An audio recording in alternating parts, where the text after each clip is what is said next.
Hi, today we will cover toxic coworkers. I wish this was something we didn't have to cover, but unfortunately, no one is immune to them. Toxic people defy logic.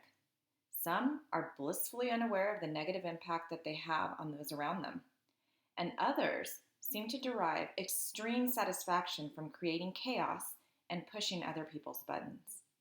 Either way, they create unnecessary complexity, strife, and worst of all, stress. So, why is stress important? Well, studies have long shown that stress can have a lasting negative impact on the brain. Stress is a formidable threat to your success because when stress gets out of control, your brain and your performance suffer. Most sources of stress at work are easy to identify. For example, let's say you're working for a not for profit organization and they're working to land a grant that your organization absolutely needs to function. You're bound to feel stress and likely will know how to manage it. It's the unexpected sources of stress that take you by surprise and harm you the most. To deal with toxic people effectively, you need an approach that enables you, across the board, to control what you can eliminate and what you can't. The important thing to remember is that you are in control of far more than you might realize. If someone at the office or lab is making you feel consistently drained, stressed, or unmotivated, you might be dealing with a toxic coworker. Research finds that about 50% of us will face persistent bullying or observe it regularly in the workplace in the course of our lifetime. These people can impact your productivity and your health. So, how do smart people deal with toxic coworkers? Let's dive in.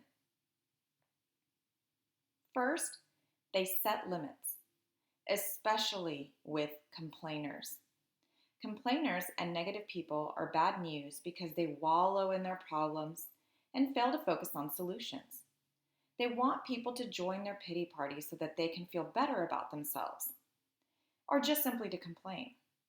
People often feel pressure to listen to complainers because they don't want to be seen as callous or rude. But there's a fine line between lending a sympathetic ear and getting sucked into their negative emotional spiral. You can avoid this only by setting limits and distancing yourself when necessary. A great way to set limits is to turn it around on the complainer. Ask them, how do they intend to fix the problem? They will either quiet down or redirect the conversation in a productive direction.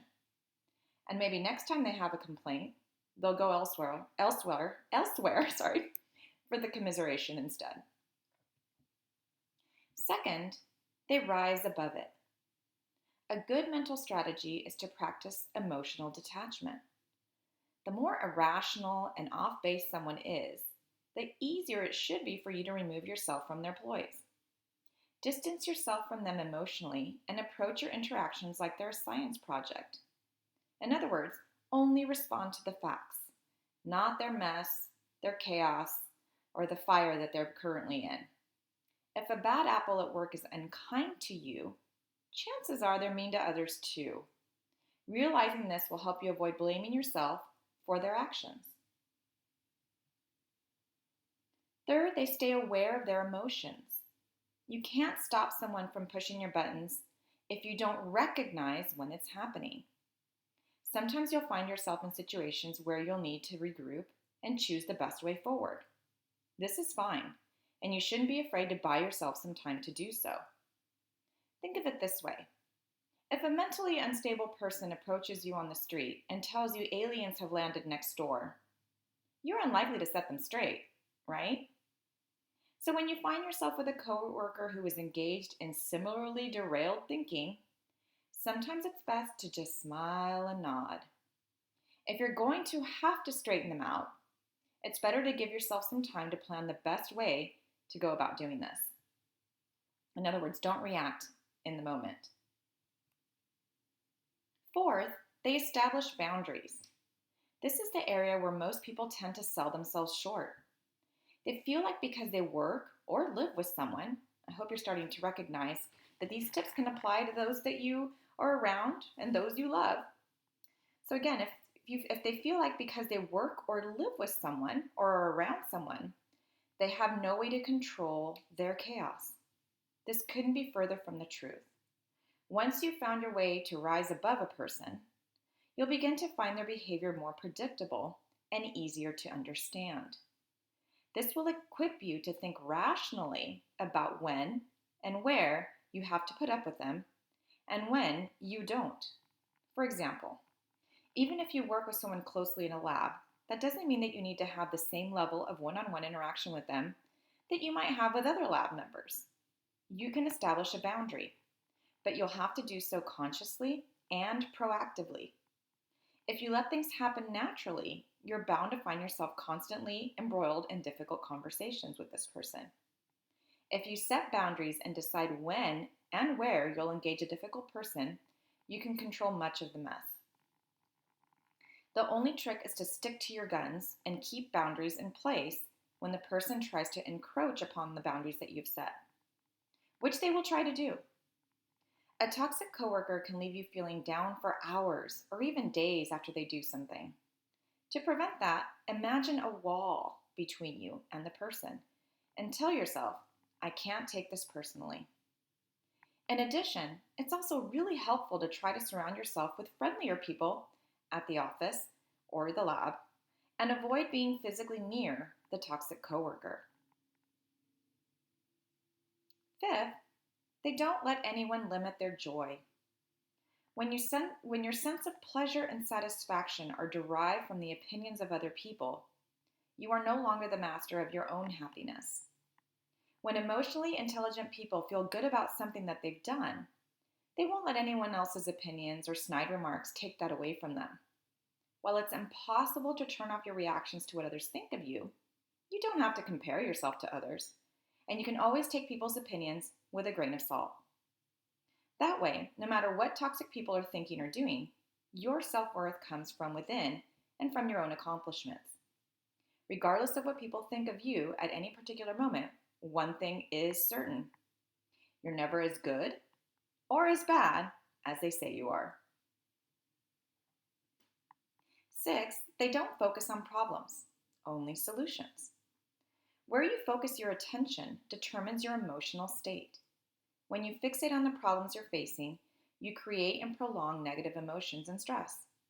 When you focus on actions to better yourself and your circumstances, you create a sense of personal efficacy that produces positive emotions and reduces stress. When it comes to toxic people, fixating on how difficult they are or how difficult it is to be around them gives them power over you. Quit thinking about how troubling your difficult person is and focus instead on how you're going to go about handling them. This makes you more effective by putting you in control, and it will reduce the amount of stress you experience when interacting with them. 7th, they don't forget. I know we've all heard the saying, forgive and forget.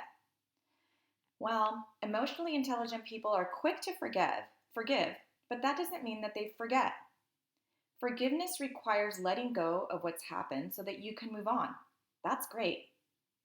However, it doesn't mean you'll give a wrongdoer another chance. Successful people are unwilling to be bogged down unnecessarily by others' mistakes, so they let them go quickly and are assertive in protecting themselves from future harm. I allow myself to forget to a certain extent. In other words, I remind myself that this person has done me harm and therefore I should tread carefully. I don't try to remember every horrible detail or situation and circumstance. So by not forgetting, we don't mean that you have to keep all of that inside. Just the part about remembering that this person has been difficult and hurtful and that you need to consider that in future interactions. Finally, they squash negative self-talk. Sometimes you absorb the negativity of other people. There's nothing wrong with feeling bad about how someone is treating you, but your self-talk, the thoughts you have about your feelings, can either intensify the negativity or help you move past it. Negative self-talk is unrealistic, unnecessary, and self-defeating. It sends you into a downward emotional spiral that is difficult to pull out of. You should avoid negative self talk at all costs.